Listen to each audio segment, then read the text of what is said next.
Muy buenas, gracias por acompañarnos en Entre Estímulos y Respuestas, un espacio donde entendemos el comportamiento humano desde lo cotidiano, lo emocional y lo científico. Hola a todos, yo soy Marvi Mallorquín. Qué gusto tenerlos aquí. Hoy traemos un episodio que toca fibras humanas profundas, porque nos adentraremos en la vida de Javier, quien vivió un hecho traumático en su infancia y eso dejó huellas en su conducta. Hoy no estoy sola, me acompaña Derek, una voz digital entrenada en psicología conductual que nos ayudará a explorar el caso con una mirada objetiva y basada en evidencia. Hola, ¿qué tal? Soy Derek. Me gustaría resaltar que la intención no es juzgar la historia de Javier, sino comprenderla desde los principios del aprendizaje humano, condicionamiento clásico y operante. Así que respiren, acomódense y empecemos. Bueno, ahora sí vamos entrando de lleno al caso de Javier. Estamos hablando de un niño de 11 años, viviendo en un pueblo que fue súbitamente tomado por un grupo paramilitar. Imaginen el cambio, pasar de una rutina cotidiana, amigos, escuela, bicicleta, a un contexto de guerra en cuestión de horas. Sí, y ese día fue decisivo para él. Javier estaba en el Cerrito, un lugar donde se hacía misa cuando comenzaron los enfrentamientos. Lo que vemos es que su reacción inmediata fue correr sin mirar, con los ojos cerrados, chocando contra ventanas y paredes.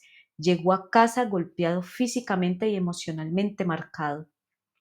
Y después viene otro capítulo de su historia, la época en que los paramilitares se quedan en el municipio. Toques de queda, disparos por cualquier ruido, calles silenciosas. Y a Javier, que era un niño fuerte, social, carismático, empiezan a verlo como material para reclutamiento. Eso es clave. Ese niño que antes hacía amigos con facilidad ahora carga con dos marcas conductuales que vamos a analizar ahora. Lo primero es la conducta de escape, y esto es observable. Correr desorientado, cerrar los ojos, chocar contra superficies, buscar refugio inmediato. Y esta conducta, aunque comenzó en un contexto real de riesgo, luego puede dispararse frente a estímulos que solo recuerden el peligro, lo vamos a explicar luego con condicionamiento clásico. La segunda conducta no es física, sino verbal. Años después, Javier sigue diciendo frases como, yo tengo la culpa. Si no hubiera ido ese día, nada habría pasado. Yo causé todo. Cuando se aborda el tema del evento traumático, Javier expresa verbalmente autoculpa, atribuyéndose responsabilidad del aborto de su madre. Esto es importantísimo. No estamos analizando cómo él se siente, estamos analizando qué hace. Y aquí claramente la verbalización repetida de culpa es una conducta y es observable. Aquí quiero aclarar algo importante. En el análisis funcional no se requiere acceso al mundo interno. No necesitamos saber exactamente si él se sentía triste, ansioso o culpable. Lo que analizamos es lo observable, sus conductas de escape físicas y sus expresiones verbales de culpa. Exacto. Y aunque podamos inferir estados emocionales, el análisis se basa en lo que hace, cuándo lo hace, frente a qué estímulo, o y qué consecuencia obtiene. Entonces, hoy vamos a profundizar justamente en estas dos conductas, la huida como respuesta condicionada por miedo y la autoculpa mantenida por aprendizaje. Y vamos a ver cómo cada una puede explicarse desde dos modelos distintos de aprendizaje: el condicionamiento clásico de Pavlov y el condicionamiento operante de Skinner. Ok, empecemos por la primera conducta, la huida desesperada cuando percibe peligro. Esta es una conducta que surge del condicionamiento clásico, el pavloviano. Sí, porque ese día en el cerrito él tuvo miedo real, hombres armados, amenazas, gritos, posibilidad de muerte. Y eso funciona como un estímulo incondicionado. Exacto. En ese momento, el estímulo incondicionado fue el peligro real, esa amenaza directa de muerte. Y la respuesta incondicionada fue el pánico y la huida inmediata. Ese tipo de reacción no es algo que se aprende, sino una respuesta automática del cuerpo, una reacción fisiológica de supervivencia. Lo interesante viene después. Cuando elementos inicialmente neutros, como la bicicleta, el camino al cerrito, los sonidos de la misa, o incluso la presencia de uniformes, comienzan a asociarse mental y emocionalmente con el peligro vivido aquel día. Con esa asociación, estos estímulos antes neutros se transforman en estímulos condicionados, capaces de activar por sí mismos respuestas de miedo o escape. Y lo importante es que la respuesta condicionada ya no requiere un peligro real. Ahora basta un recuerdo, un objeto simbólico, una conversación que toque el tema, incluso un silencio cargado, para que el cuerpo reaccione como si estuviera nuevamente en peligro. Y esto coincide con lo que explica Domhan, que estímulos que antes eran neutros pueden volverse emocionalmente cargados cuando se asocian repetidamente con experiencias traumáticas. Y algo clave, esto explica por qué Javier corría con los ojos cerrados chocándose con paredes. No era un acto irracional, era una respuesta incondicionada fisiológica de supervivencia. Pero más tarde, en ausencia de peligro real, cuando basta el recuerdo o los estímulos asociados, esa huida se convierte en una respuesta condicionada. Hay algo profundo en esto, su sistema nervioso aprendió a protegerlo, aunque el peligro ya no esté. Ahora vamos con la segunda conducta, la autoculpa verbal. Javier repite frases como, yo causé todo, fue mi culpa, y si no hubiera ido, yo tengo la responsabilidad del aborto. Esto es conductual, no emocional. Son respuestas verbales observables. Y aquí entramos al modelo de Skinner, condicionamiento operante. Esta conducta se mantiene por consecuencia.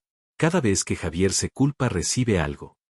Javier aprendió a verbalizar culpa porque cada vez que lo hacía obtenía alivio emocional, acompañado de consuelo o atención. Eso es condicionamiento operante. La conducta se mantiene por la consecuencia que le sigue. Claro, porque aquí la conducta no es automática, sino estratégica, ocurre para evitar malestar. Ese es el corazón del operante. Sí, el condicionamiento operante se explica por la secuencia estímulo-respuesta-consecuencia. Y aquí comienzan a operar los reforzamientos. Está el reforzamiento negativo, que es el que elimina la tensión emocional cada vez que se culpa.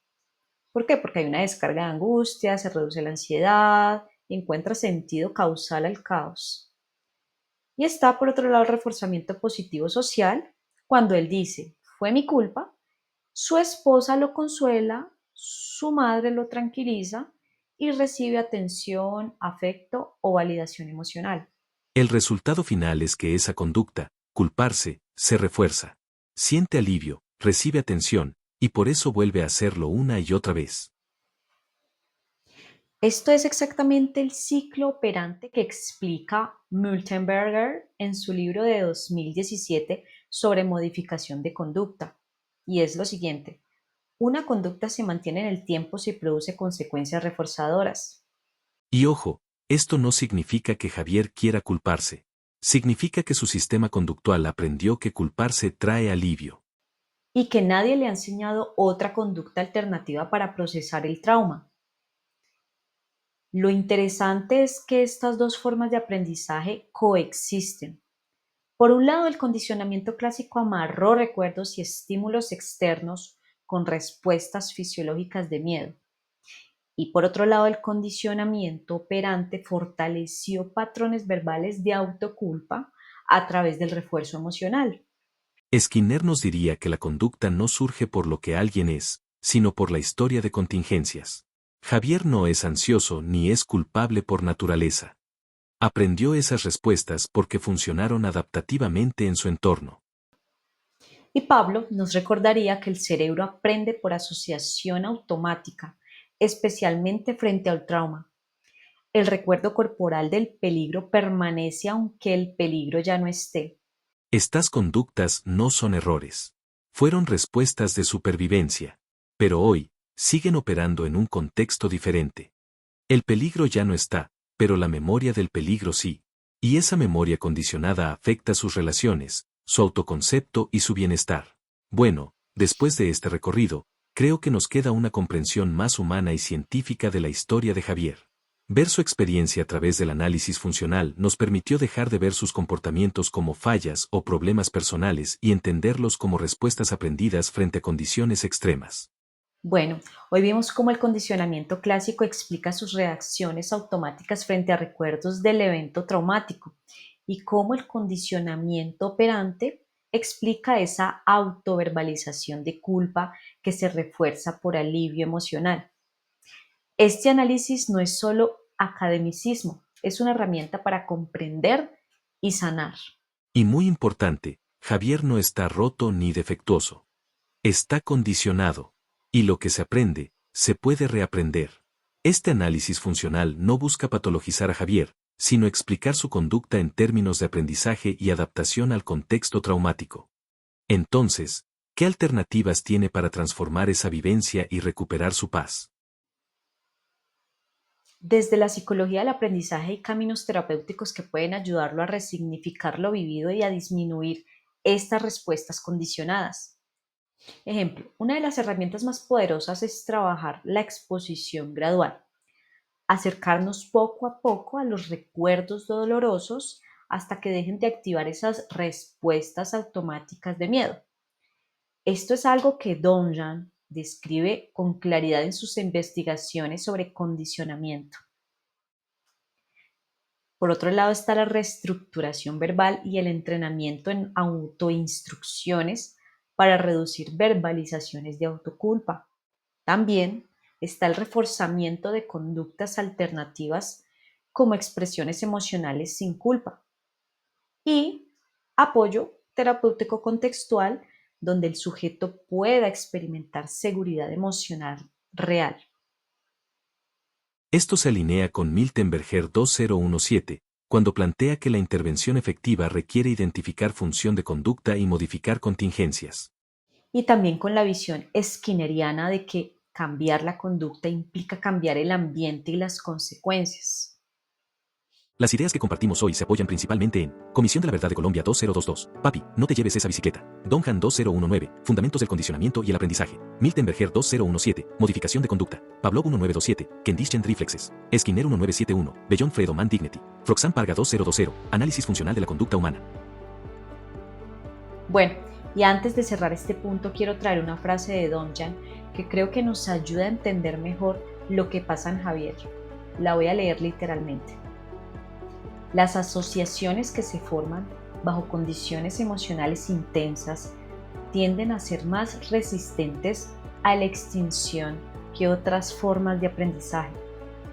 Esa frase de Donjan nos muestra claramente por qué Javier sigue reaccionando como si el peligro aún estuviera presente. Gracias por acompañarnos en esta conversación. Ojalá este episodio nos ayude a mirar las conductas humanas con más empatía y más curiosidad científica. Aquí, entre estímulos y respuestas, creemos que aprender sobre conductas es también aprender a cuidar a las personas. Nos vemos en el próximo capítulo. Gracias por escucharnos.